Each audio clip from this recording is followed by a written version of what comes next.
Dans le cadre du projet YEG, qui est mis en œuvre en partenariat avec Oxfam et financé par Danida, ONCEFA a la responsabilité de travailler d'abord au niveau national à travers nos coalitions nationales pour l'éducation dans 3 pays qui sont le Ghana, le Burkina Faso et la Sierra Leone pour les 2 premières années. Mais à la suite, le projet sera étendu dans 3 autres pays, le Libéria, le Mali et le Niger.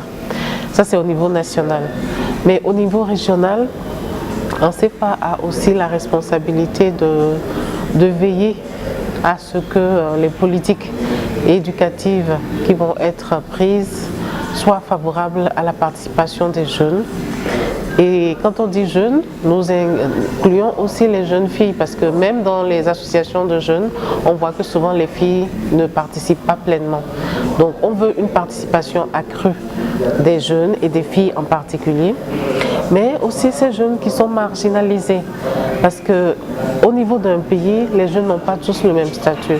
Dans les milieux ruraux, souvent on voit que les jeunes ne sont pas pris en compte, même si dans les villes, ils réussissent maintenant à faire entendre leur voix. Nous espérons aussi que à travers ce projet qui va être mis en œuvre sur 4 ans, de 2018 à 2021, on aura une capacité renforcée de ONCEFA sur le plan stratégique pour pouvoir prendre en compte la question des jeunes et du genre dans toutes ses dimensions. Nous comptons sur tous les partenaires, nos partenaires au niveau national, même dans les pays qui ne mettent pas en œuvre ce projet pour que le plaidoyer puisse porter au niveau de l'Afrique de l'Ouest, mais aussi au niveau de l'Afrique en général, dans le cadre de la collaboration que nous avons avec l'Union africaine. Je pense que la collaboration de tous est nécessaire. On a remarqué qu'il y a beaucoup d'initiatives sur le terrain, mais ce sont des initiatives parcellaires.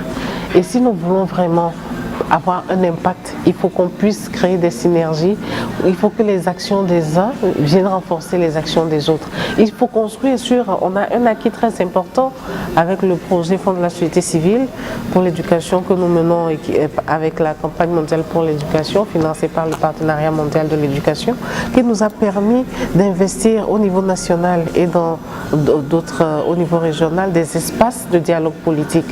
Donc il faut que ces espaces de dialogue politique où nous sommes des partenaires reconnus puissent servir aussi à porter la question des jeunes et des femmes. Au niveau du Burkina Faso, la majorité de la population est jeune. Cependant, les jeunes continuent de vivre un certain nombre de problèmes. Et parmi ces problèmes, nous pouvons citer le problème du sous-emploi ou du manque d'emploi pour certains jeunes, et cela constitue un problème majeur pour le pays. Il y a également le faible accès à l'éducation qui fait que le taux de scolarisation est toujours faible malgré les efforts, mais il y a également le fait que le taux de rétention et d'achèvement demeure faible. Un autre problème qu'on pourrait ajouter, c'est la faible participation des jeunes dans les sphères de décision. Parce que quoi qu'on dise, au Burkina comme dans les autres pays, on pense que la politique, les sphères de décision, c'est pour des gens expérimentés. Donc du coup, ils sont relégués au second plan. Bon, il y a aussi la perte de certaines valeurs et le relâchement du civisme, c'est aussi un gros problème. Le message que je pourrais lancer à l'endroit de ces jeunes-là, c'est qu'ils soient conscients qu'on ne peut se construire que par soi-même. Il ne faut pas compter sur les autres pour se construire.